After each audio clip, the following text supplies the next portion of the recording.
party. I wanna be there when the people ring the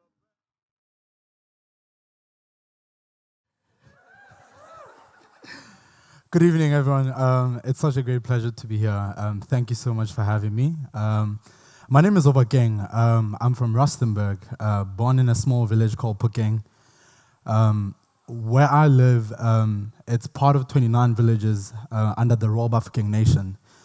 And I have become much more comfortable to share my story because I think sometimes whenever we speak about concepts, it's very easy to remove people that are affected by those concepts that we intellectualize. Okay, I forgot this, sorry. So yeah, my name is Obakeng, as I've said, and I've began adopting this word called education advocate. I'm still giving meaning to it, and I hope it'll be a good meaning. So, everything in my life up to this point has made me really think about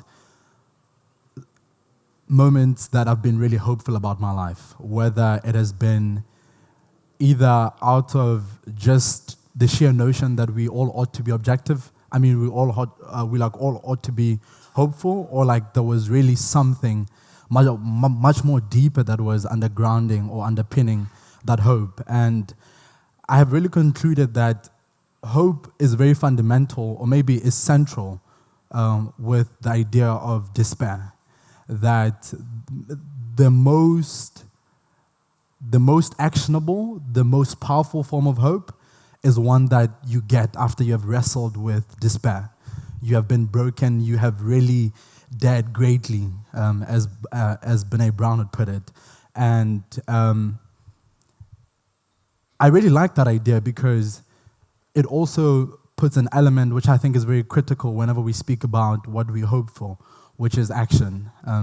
And what that action takes a form of is obviously very different from person to person. But what is most important, I think, is that wrestling. I think that whenever we think about the type of work that we want to do in the world, there's a part of wrestle, there's a part of resistance that we get. But I have found that resistance to be incredibly important to the outlook of the work that we fundamentally do in the world.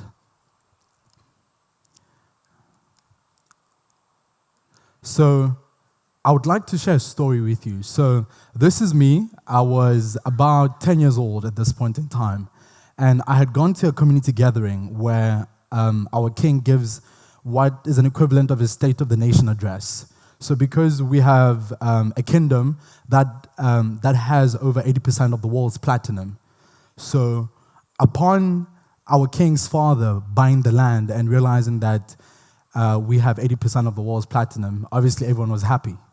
But the question was, what do you do with it? And in a community that was, and is still to some extent, very poverty-stricken, the idea was proceeds from this platinum would then be used to uplift the community.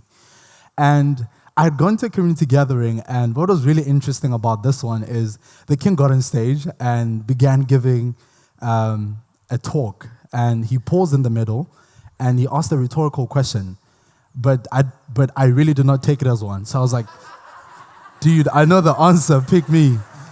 And he was like, okay, come through. And I ran to the stage. And as I was running to the stage, I gave him the answer.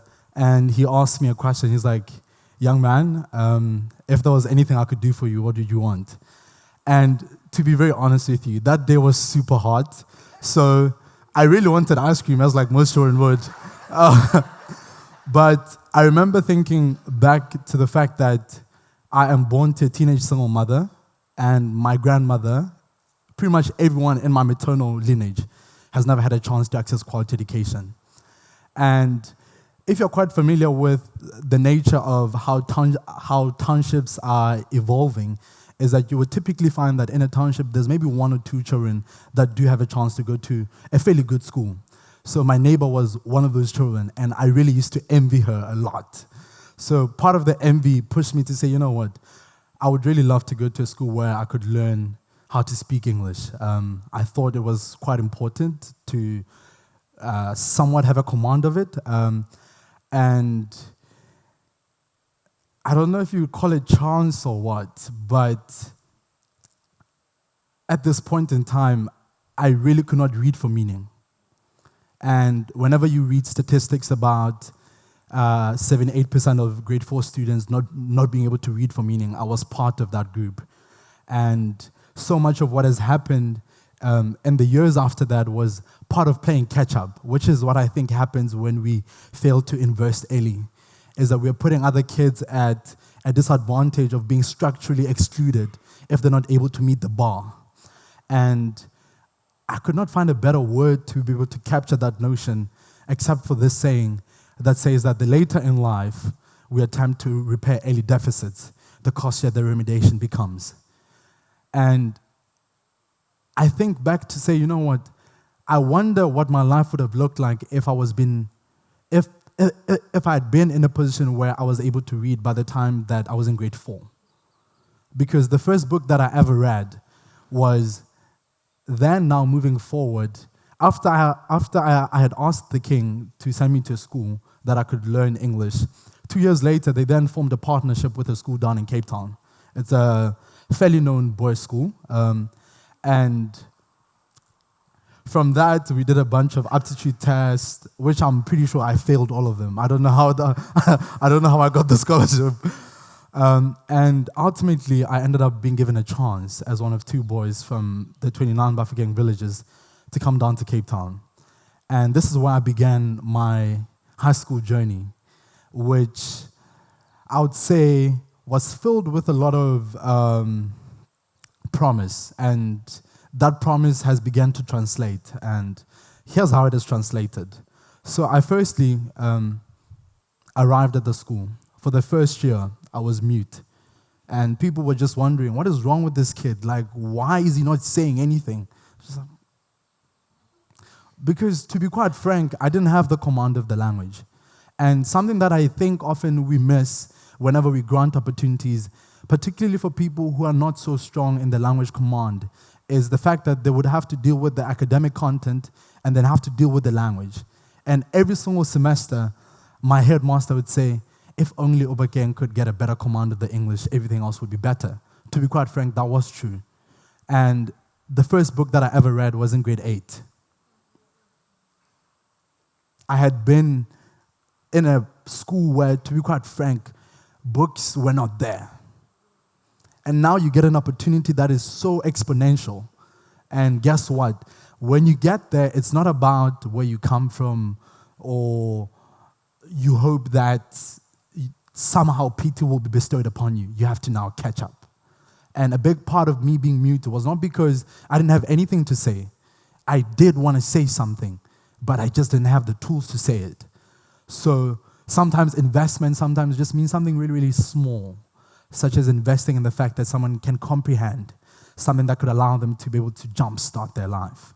So I then came down to Cape Town, got better at English, began reading a lot of books, and I gained a lot of passion and hope for education only because every single time I went back home, I faced a very weird situation where you are one of few people that go to a school so far that it's quite hard to explain to people what it is that you've experienced. In a lot of ways, it's like the allegory of the cave by Plato, is that you've seen this light, but you don't even have the language to describe it as light. And now you then carry the burden of going back home to say to them, you know what, to be quite frank, this is not where our life should end, because I think education does have that power to really expand someone's horizons in a way that I remember telling a friend of mine, and he perhaps thought I was joking, that growing up, my highest aspiration for myself was either to be a miner or to be a taxi driver. And I cannot conceive of a world where that aspiration could have been enlarged had I not had a chance to just access higher quality education that my mother could have never afforded, that my grandmother never had, that what it did for my community is that it allowed people to say, here's an example. it's not a story that you hear that is so far, that is so distant. It's people that you grew up with that you're able to look up to and say, if Obakeng can do it, I can also do it. Because I knew that where I had come from, there were kids that were a lot smarter than I was, who I would say were much more deserving of the opportunity than I was. So it is, in a lot of ways, by luck and chance, I really think that I got the scholarship. And I really regard that moment as a moment of impact, because what it did for my family, I don't know how to describe it, because last year when I was graduating from my alma mater, I saw my grandmother have this sense of happiness and pride that I'm not sure if words can do justice to. But it's only because sometimes by showing up and doing the very best we can, we allow other people the chance to not only see someone that looks like them do it, but also think that they can also do it. So it is that idea that it's quite important to step into our light, regardless of what the wrestling part of it may be. That the hope that you represent to people is sometimes bigger than your comfort. And you have to ask yourself in certain moments, are you willing to go above self to be able to service your to be able to service your community? And for me, that's something that I grapple with quite a lot. So I mentioned that last year I graduated from the academy. So the academy runs in a very interesting calendar. It's from September to November. It's from September to June. So it's a kind of like the American calendar. So what had then happened is in my final year of high school, I got an offer of admission to go to the African Leadership Academy. But the issue here is that in a typical South African matric, you're supposed to finish school in December. And the academy was saying, we start in September. So you kind of have a choice to make, to say, do you now drop your matric and go to this school that I've always wanted to go to? Or do I finish matric and forfeit this opportunity? And I'm sure you can figure it out now, that I had to convince my mom that I have to leave school, forfeit a full university scholarship that I had, by also, I don't know how, but someone saw something, forfeited a full scholarship to university and extended my high school journey by 2 extra years, which then meant that instead of finishing matric in 2016, I only finished high school middle of last year. And I would really not trade that moment for absolutely anything, because there was a point in time when I was growing up, my grandmother used to say, we don't have much to really give you, so education is your best inheritance. And I think I've really carried that and tried to really take every single opportunity to access higher quality education with both hands. And graduating from the academy did a lot of really, really interesting things for me. So let me just give you one of them. In my first year at the academy, there was this really competitive international relations council. So every single year, the academy takes about 150 students from across the continent. So in a class, you would find that you're probably like only South African, and you can't be roommates with someone from the same country as you. So there's a lot of diversity by force or by, design. But you learn quite a lot. So you learn also that there is humility required whenever you sometimes think that you're the big fish, that you sometimes realize that you were the big fish because you were probably swimming in a very small pond. And that is what I then realized when I got to the academy. So fast forward, I applied to join this council. They do these really, really rigorous Model United Nations simulations. And at the end of every single one of them, they would then select a cohort of about 25 that would then join the council for the coming year. So in this council, they had 3 conferences. They had one to go to the Harvard Model United Nations conference in Boston. They had one to go to the Qatar Model United Nations in Qatar. I think it's a Georgetown one. And I really wanted to go to the Harvard one because we all know that everyone in the world, everyone thinks Harvard is just like the best thing to happen to this world. And I really, really pushed myself. And also, I don't know how, I ended up making it to the team. And after I'd made it to the team, my teammates selected me to be the head delegate. So I was like, you guys are pushing it now. Just like calm down a bit. But what was really interesting for me is in that whole trip, as much as like Boston was like super cold, growing up, I could have never seen myself firstly leaving my province. Now I've not only left my country, I've left my continent as well. And I've seen snow. Like I never thought I'd ever see snow in my whole entire life. But what then got really interesting for me is thinking back to that whole experience. To be quite honest, the only thing that I remember is how big the plane was. I had never seen a plane that big because I was like, it's like you're kind of used to these like domestic flights that are quite tiny, that are like quite conceivable. But the size of that plane for me, I think then represented some of ambitions that I would then hold for myself, right? Is that you remember me telling you that my highest aspiration growing up was either to be a taxi driver or to be a miner. And a part of the fellowship that I did with a political academy is it allowed me to really think about what could be my role in servicing South Africa. I really, really believe in the quote of the man in the arena. I think it's so powerful because sometimes I think we sit back and we point out what should be done, what ought to be done. But we don't know what is inside a box up until we are in a box. And I think the quote of the man in the arena by Theodore Roosevelt really speaks to the idea that we just have to put ourselves out there. So what then happened is I really began thinking about the advocacy work that I was doing with ensuring that children like me, children better than me, have a chance to access quality education by taking applications from across very, very different institutions, sending them back home, taking them, helping kids apply, and having a couple of them go through. That sometimes to the world you may really seem like one person, but to one person you may really be the world because of an opportunity that you allow them to access. So for me, I just really believe that we find ourselves in moments where we have to really ask ourselves, what are you going to do with where you are? And because of that, I really believe that power is where we stand, justice is what we can deliver, and love is what must drive us. I'll just repeat that again because I was telling Mitch that when I was sitting down, I thought, damn, this is literally so cool. Let me just share this. Power is where we stand, justice is what we can deliver, and love is what must drive us. So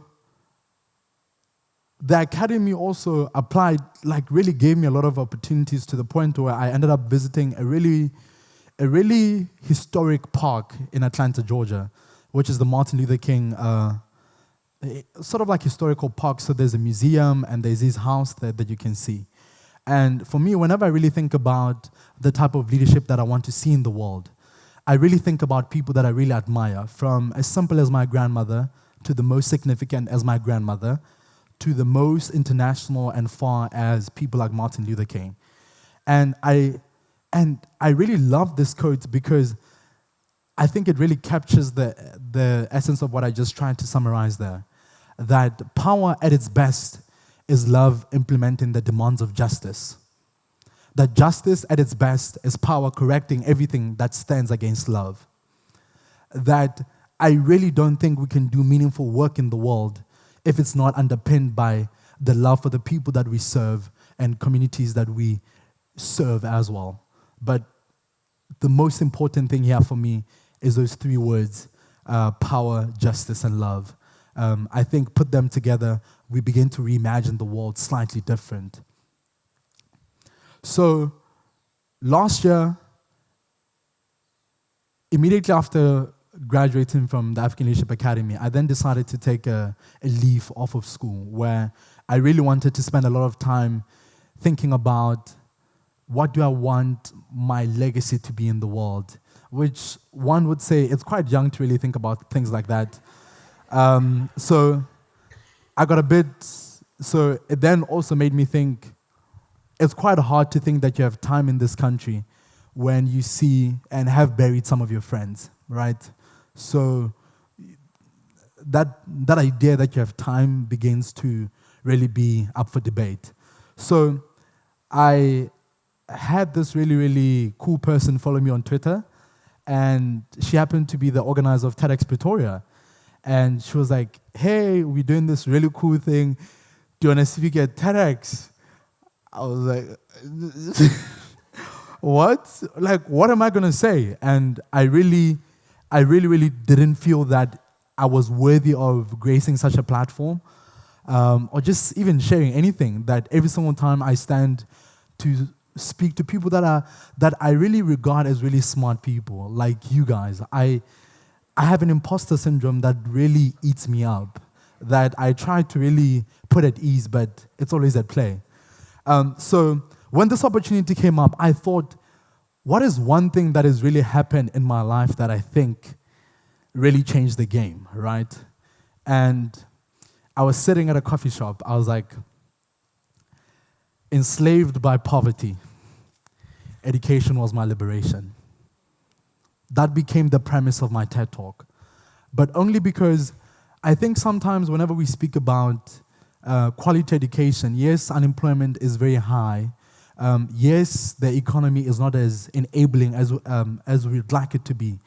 But I think there's something about being educated, particularly when you have been instilled with critical thinking skills, that allows you to self-determine for yourself, which I think is much more powerful than any obstacle that you face sort of in the journey. So a big part of what I really try to spend my time thinking about is, A, how do we enhance access to quality education? B, how do we prepare young people for the future of work?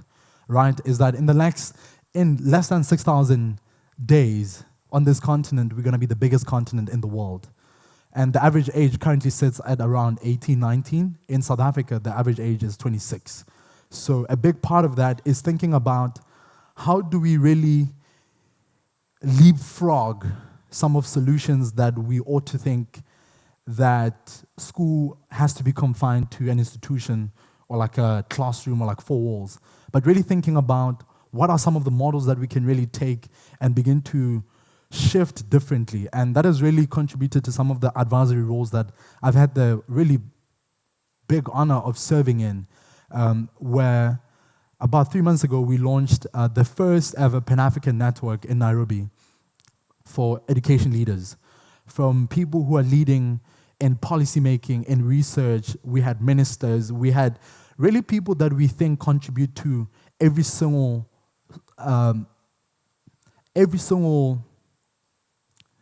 part of the cycle of ensuring that great ideas don't go to waste.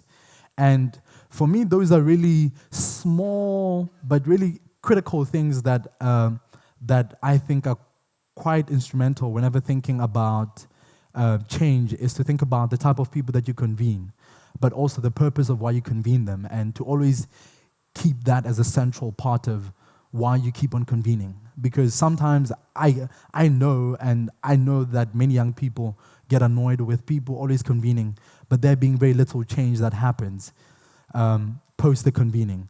So a big part of the work that I'm trying to do right now is, as I'm applying to college, I hope to go to college next year in the fall, but really for me, like going to school and earning a degree is not going to mean much if it's not underpinned by things that I really value in life, which is really ensuring that people have access to quality education, because my life has been fundamentally different because of it.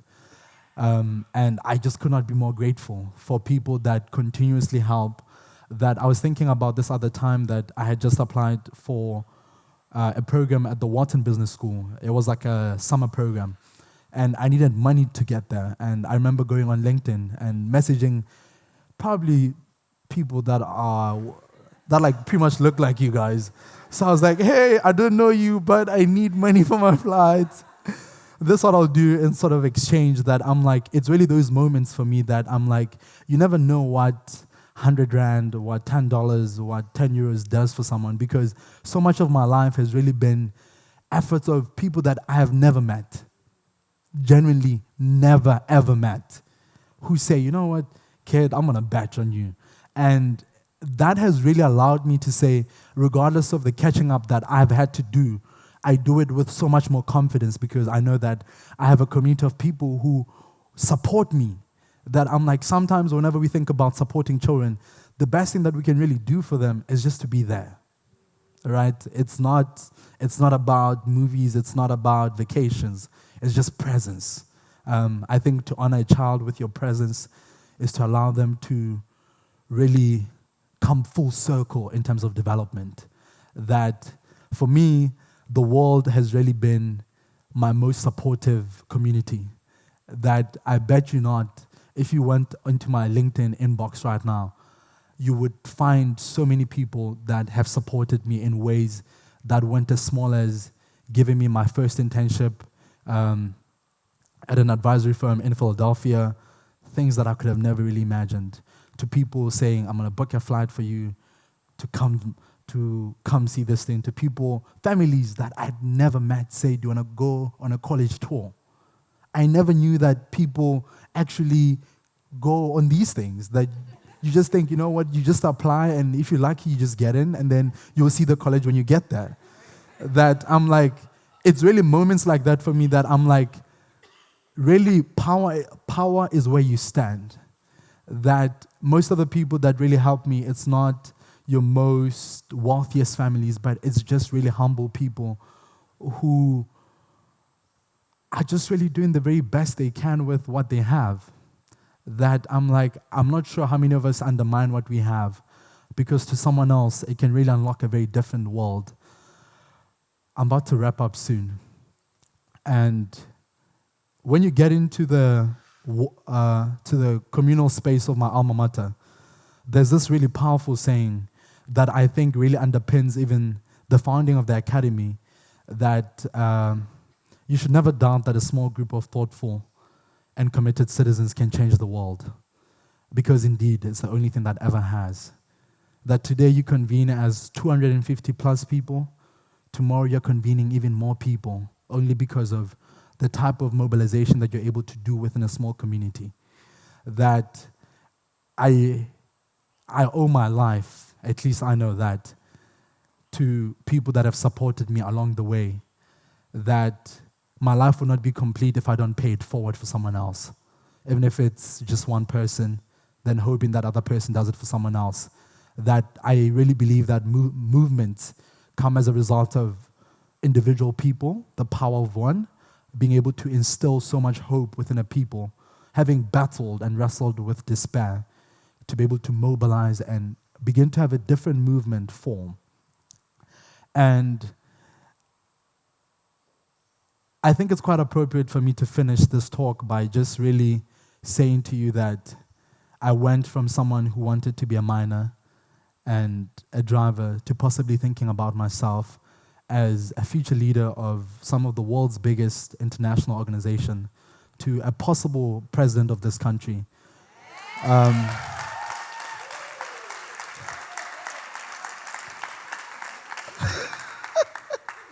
It felt good to say that.